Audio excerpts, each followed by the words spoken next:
I have a question about sadness.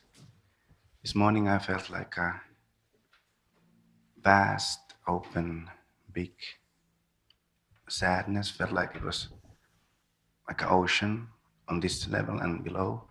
And it was also quiet and peaceful. And in the morning meditation, the level got lower and more lower. But now in this session, it feels like it's like on this level. And it's not like sadness anymore, but it's more intense and a bit different now. Yes. You see, as these layers of feeling that gradually come up, well, let's go back a step. The feeling of sadness is unpleasant. It's something that we want to avoid. So much of our lives, if we feel this underlying sadness or loneliness or absence of love, or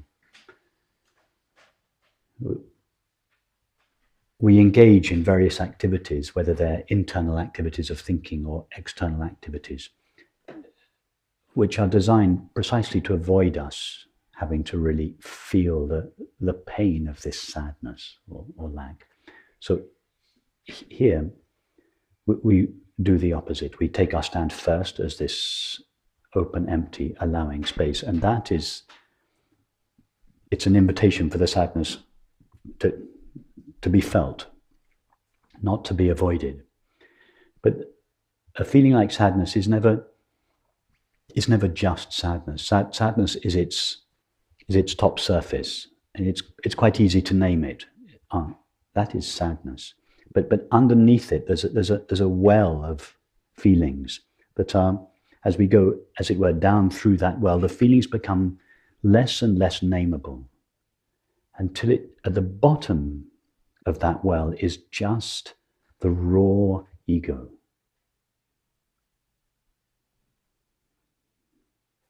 Which is a mixture of fear and lack, but we can't really name that feeling. So in these, that's why these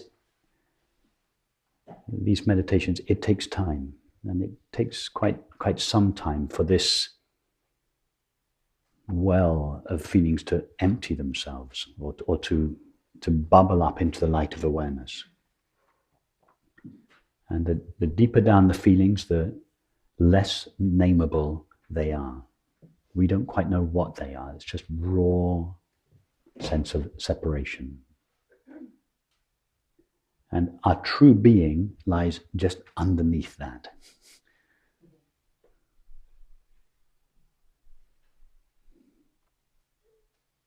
So here we're going, as it were, down through these layers to the being, the pure being, unmixed with anything other than itself, that lies underneath them. Actually, we're not going down through the layers, we're rather allowing the layers to come up into us. So it's good that this feeling of sadness, which has lived with you, that seems to have pervaded your body for so many years, is being exposed. Be very loving towards it. Offer it or surrender it to this totally allowing, loving space, and see what happens as it evolves. Because, as we said in the meditation, no sensation is static. There's no such thing as a static sensation or a static feeling. All feelings and sensation are dynamic. So let it just, and in this contemplation, this is why I said this is a little bit more than just abiding in our true nature. We give this subtle invitation to these feelings we gently coax them out of their hiding places in the body.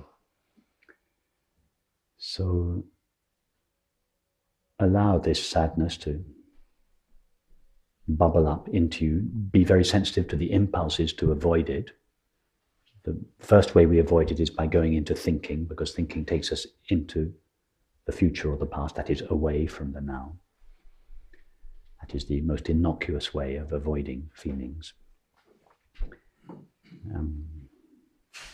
Don't fight with that thought, but just have the courage not to follow it and to come back and to stay with the feeling and to allow the feeling to evolve and to expand into the space. And as it expands into the space, and the next layer of feeling comes up. And just stay there. Be happy to stay there forever if necessary. Don't stay there with a motive. It's very important that we don't think, I'm doing this so that I can get rid of my feeling. That would not be true meditation. That would be the ego appropriating what is being suggested in order to perpetuate itself by manipulating feelings. So be very sensitive to the impulse or to the tendency to use a meditation like this to serve the separate self. That is, to avoid feelings. And this, it takes courage and love. Courage to face the feeling and love to stay with the feeling.